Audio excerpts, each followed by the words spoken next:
আমি কথা দিয়ে কথা রাখার ছেলে, আজকে ক্যামেরার সামনে দাঁড়িয়ে বলে যাচ্ছি, এবার ঘাটাল মাস্টার প্ল্যান করে দেখাবো। যদি 1 মাসের মধ্যে কেন্দ্র ঘাটাল মাস্টার প্ল্যানের টাকা না ছাড়ে, এই বছরে 31শে ডিসেম্বরের আগে আমার সরকার ঘাটাল মাস্টার প্ল্যান করবে।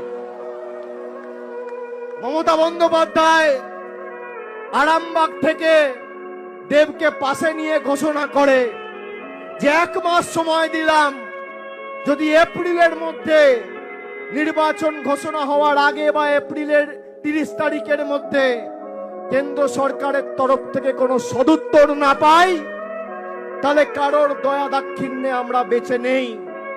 1300 কোটি, 1400 কোটি, 1500 কোটি যা লাগুক আমাদের মামাটি মানুষের সরকার দেবে। আর আগামী নির্বাচন ঘাটালের মাটিতে ঘাটালের মাস্টার প্ল্যানকে সামনে রেখে হবে।